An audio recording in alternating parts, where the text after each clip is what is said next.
Empty that purse. God-forsaken thugs! Kiss off. You want to catch a beat? You won't catch him. Leave off him. Ended that nuisance for good, you did. Very grateful. These thugs think they own the neighborhood.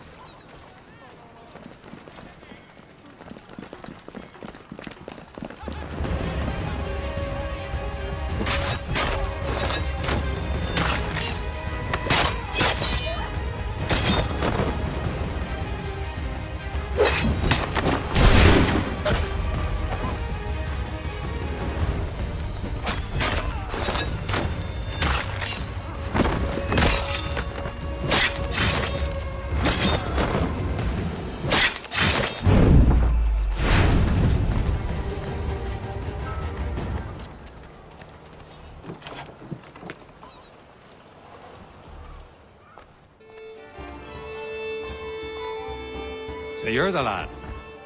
Neighborhood could use more men of action like yourself. My name is Connor. That's a lovely name for a man from Wales. What's your real name? Radohan Gelon. A strong name.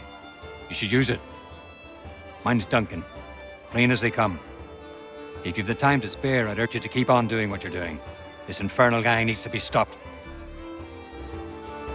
How's it going, lad? I imagine you're busy these days. Not much has changed with regards to our local thugs. I'll leave you to it.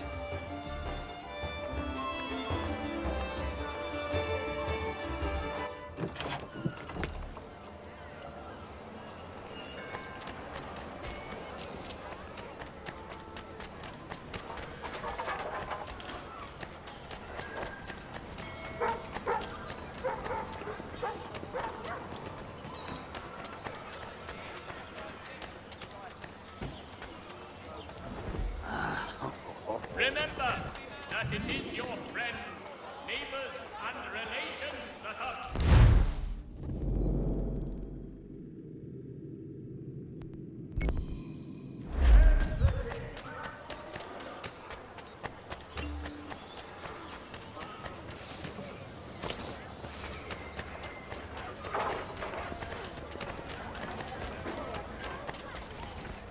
Empty that purse. God-forsaken thugs!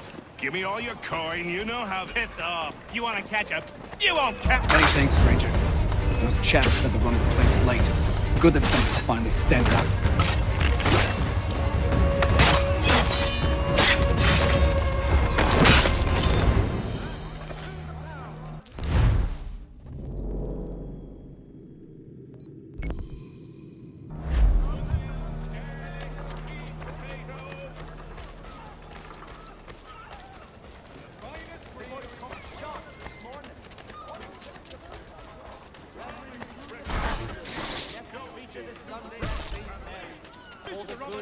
To remind the city youth not to play near the manufacturing.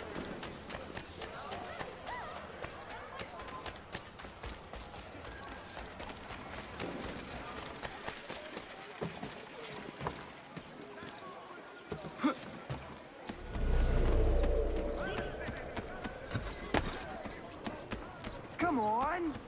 Tack! I'll give you a real shot. You hit like a dandy. Keep talking and see where it gets you.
grips our city because of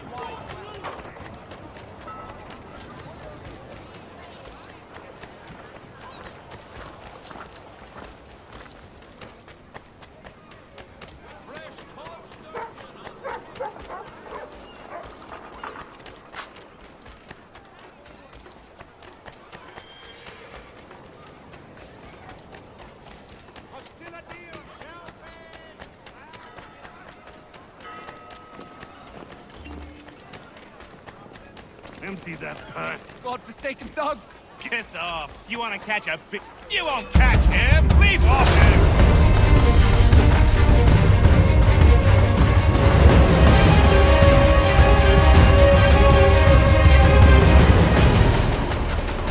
Anything, stranger. Those chaps in the front place are late. I'm good at this.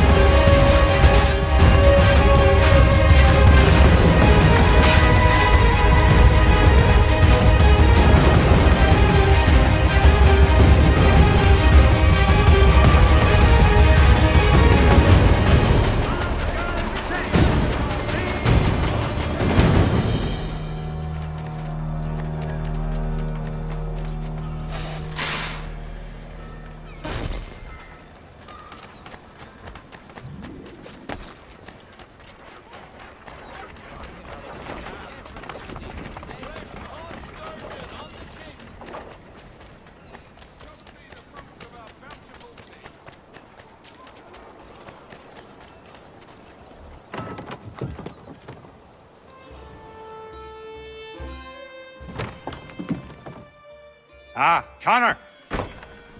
Your work procedure. Now it's time to finish the job. I'm told this chap just materialized from the ether and nobody has a stones to, challenge him. Until now. But we'll need a gang of our own. Fight fire with fire. About time we did something about those brutes. I want in. Good on you. That's one for the lads. Come on, let's gather the rest. Bar's closed. Get out!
Templar. What, like the Knights Templar? Jesus. I thought they were a spook story. They are very real. I'll take your word for it, lad. Well, it's been a real pleasure. If ever you need a hand in whatever it is you're up to, I'm your man.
Oi, lad.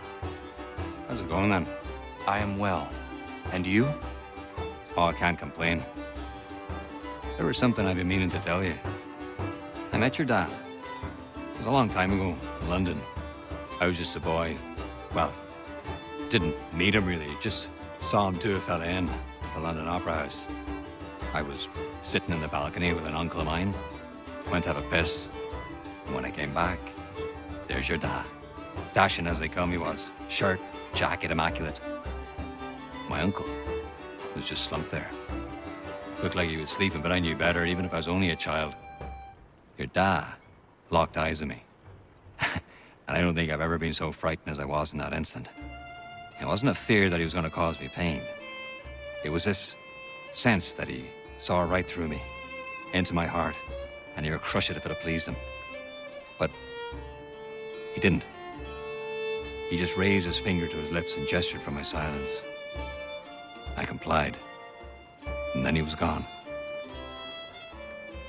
That must have been in the days before his betrayal was made public. He would have sailed for the colonies not long after. I'm astonished that you were actually there. You can imagine my surprise when I saw his face. Took me a while to piece it together, but there you have it. Thought you'd like to know. Thank you.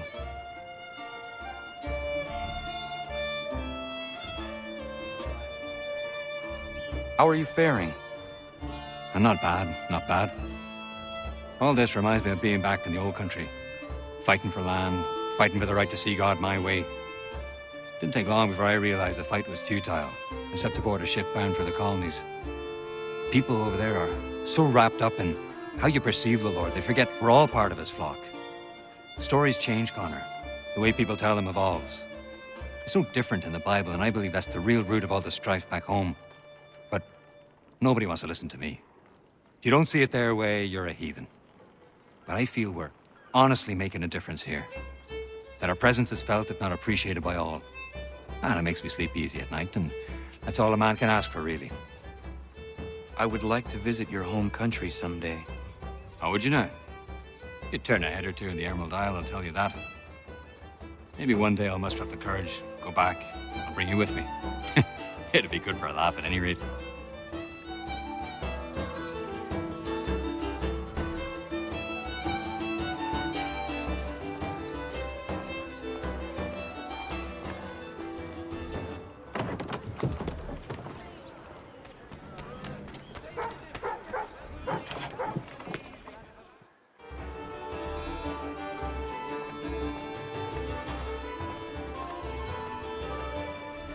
Stephane, how is your ale?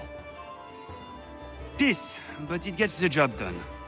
My father would be disgusted, but after a day's work with you, a man needs to unwind.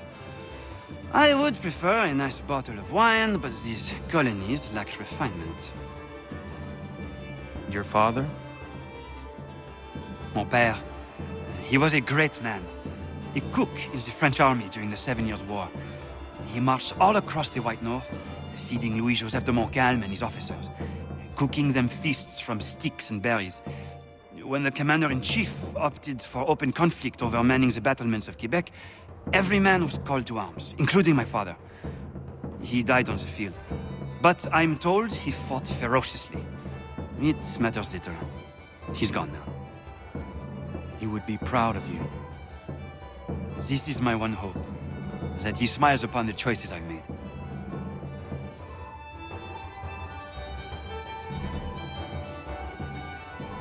Connor, do you have time to sit? I do. Good.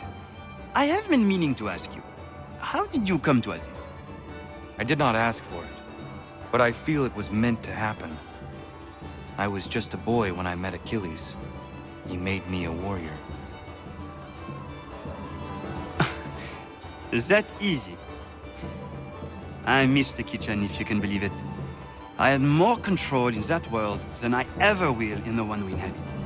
But more people get to taste the fruit of my labor in this line of work, and for that, I am satisfied. We may change things yet, if we press on. Frenchmen from the north never grow weary, just as the women.